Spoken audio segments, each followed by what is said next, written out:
પધારો મહારાજ. એ નરજગત ને જંજાળ વાળી જિંદગી જોવા હતા અહીંયા કેટલો આનંદ આવે છે. હાસ્ય હાસ્ય પક્ષી હસન ગીત ગાય છે, મીઠી મજાક કોકિલતા ગાન સંભળાય છે મહારાજ. હા સવાલ, કારણ કે આપણે આવ્યા ને ઘણો સમય થયો, તો કહે સવાલ હજુ કેટલું સમય રોકાવું પડશે? મહારાજ હજુ તો આપણે 2 માસ સુધી રોકાવું પડશે. 2 માસ સુધી મારી પિંગલા ન જીવી શકે, માટે અસવાલ મને જવા દે. નહીં મહારાજ, એમ તમારી પિંગલા ના મરી જાય મહારાજ.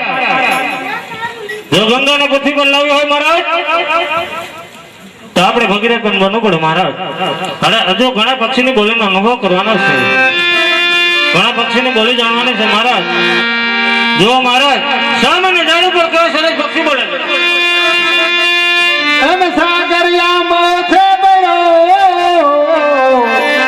અને તું સાધીએ લગાર ચકોરી ચાહે ચંદ્રને અને કટકા અંધકાર. હા સવાલ, કારણ કે સામેનું પક્ષ એમના છેલ્લા શબ્દમાં કહે કે ચકોરી ચાહે ચંદ્રને ખટગટ થાય અંધકાર. તો સવાલ, કારણ કે મારી પિંગલાની હાલત અત્યારે ચકોરી જેવી છે, કારણ કે આપણે આવ્યા એને ઘણો સમય થયો, તો સવાલ હવે મને જવા દે. કારણ કે મારી પિંગલા હવે મારા વિના મરી જશે, માટે સવાલ મને જવા દે. પિંગલા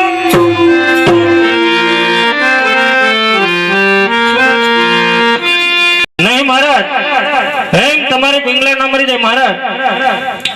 હજુ તો આપણે ઘણા પક્ષીની બોલીનો અનુભવ કરવાનો છે, ઘણા પક્ષીની બોલી જાણવાની છે મહારાજ.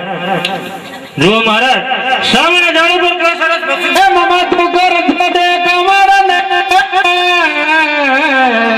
અને કમળ કરે ભટાય, કમળ પૂછે કોઈ પ્રેમને અને કિયા નીતિ કિયા પાપ. હા સવાલ, કારણ કે હું મયુર રહી પણ સરસ છું, આજે મારી પિંગલા હવે એક ઘડી મારા વિના ન જીવી શકાય, માટે અસવાલ મને જવા દે. કારણ કે આજે મારી પિંગલા મારા વિના પોતાનો પ્રાણ કાઢશે, આપણે આવ્યા એને ઘણો સમય થયો, માટે અસવાલ મને જવા દે. આજે મારી પિંગલા મરી જશે. પિંગલા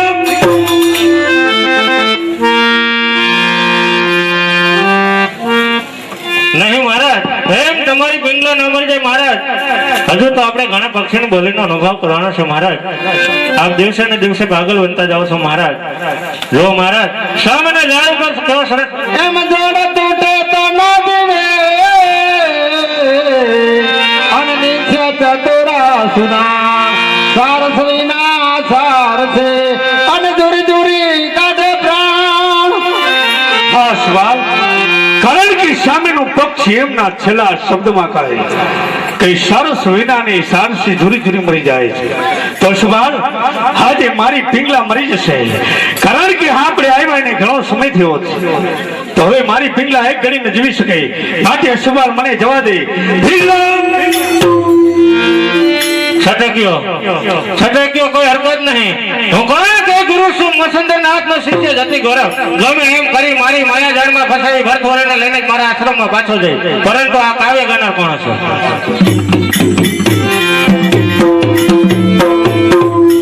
અશ્વપાલની દેહો. આ પાગર જંગલની અંદર કોણ છે? હું એક ગરીબ બ્રાહ્મણ છું. તો અહીં સુધી આવવાનું કારણ? મહારાજા ભરથોરી ચાલ્યા ગયા ને. તો શું એ કાવ્ય ગાનાર તું હતો? જી હા. શા માટે આને કોને કહેવાથી? મહારાણી પિંગલાજના કહેવાથી અને મારા એક ગરીબ કુટુંબનો નિભાવ કરવાનો. તારો ગરીબ કુટુંબનો નિભાવ કરવો હતો તો મને કેવું હતું, પણ આ 2 માસની મહેનત માટે પાણી શા માટે ફેરવું છે? અશ્વપાલ, મહારાજા ભરથોરીનો ક્રોધ ઉપર મારા ઉપર ઉતરતા આજે મને બેહાલ કર્યો છે, તો મહારાણી પિંગલાના કહેવાથી આ કાવ્ય મેં ગાયું છે. તારે ગયેલ નોકરી શા માટે કરવી પડે છે? એક ગરીબ કુટુંબનો નિભાવ કરવા માટે. ગરીબ કુટુંબનો નિભાવ કરવો હોય તો હું એક કામ તો તને સોંપું એ કરવા તૈયાર છું. જી હા, પરંતુ પાપ અધર્મ અનીતિ એ વાત મને પસંદ. એવું નહીં, પાપ અધર્મ અનીતિ એ વાત મને પસંદ નથી. પરંતુ એવું નહીં, તો 4 કોસ દૂર જંગલમાં જા. શું જંગલમાં? જી હા, ત્યાં ગુરુ મસંદર નાથનો આશ્રમ છે. એ મહાન સિદ્ધ પુરુષ છે. એ તને મળી જાય તો તારો જિંદગી ભરનો દરિદ્ર દૂર થાય અને તારો ગરીબ કુટુંબનો નિભાવ તું સહેલાઈથી કરી શકે. તો જરૂરથી એ ગુરુ મચ્છંદર નાથને ગોતીશ. એ તને લક્ષ્મણ નહીં આપે, તો શું આપશે? એક ફળ આપશે. એ ફળ 12 લાખ માળવાના ધણી ભરતોરી એમને ભેટમાં આપજે. એટલે તારો ગરીબ કુટુંબ તમને મોઢે માગ્યું નામ આપશે અને તારું દરિદ્ર દૂર થશે. તારો ગરીબ કુટુંબનો નિભાવ તું સહેલાઈથી કરી શકે. તો અશ્વપાલની જય હો. આજ મારું બીજું હથિયાર. હવે હું જોઉં છું કે પિંગલા તેમનો પતિ ભરતોરી કેમ શોભતી નથી.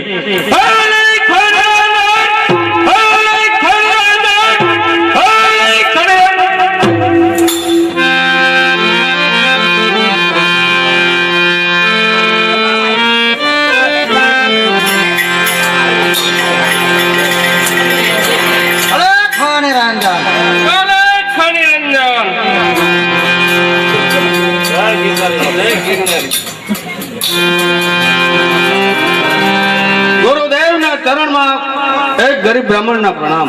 આશીર્વાદ. પરંતુ આપ યજાણી વ્યક્તિ કોણ છો? હું એક ગરીબ બ્રાહ્મણ છું. આપની પાસે એક આશાએ આવ્યો છું. પરંતુ આ આશા જગાડનાર કોણ છે? એવી આવી આશા જગાડનાર માલો પતિનો અશ્વપાલ. ઠેક સમજ્યો. તો લે હું તને એક ફળ આપું છું, એનું નામ છે અમર ફળ. આ ફળનું નામ અમર ફળ છે. તો ગુરુદેવ, આ ફળનો મહિમા કેવો છે? એ ફળનો મહિમા એવો, એ ફળનું છેદન કરી એક વ્યક્તિ ખાય તો તે અમર બની જાય. ફળનું છેદન કરી 2 વ્યક્તિ ખાય તો ફળનો મહિમા નિષ્ફળ જાય. એટલે ગુરુદેવ, આ ફળનો મહિમા એવો કે જો આ ફળ એક જ વ્યક્તિ આ ફળનું પાચન કરે તો તે અમર બની જાય છે. પરંતુ આ ફળનું છેદન કરી એટલે કે 2 ભાગ કરી જો કોઈ 2 વ્યક્તિ ખાય તો તે ફળનો મહિમા નિષ્ફળ જાય છે. તો ગુરુદેવની જય હો. અરે ખનિરંજન.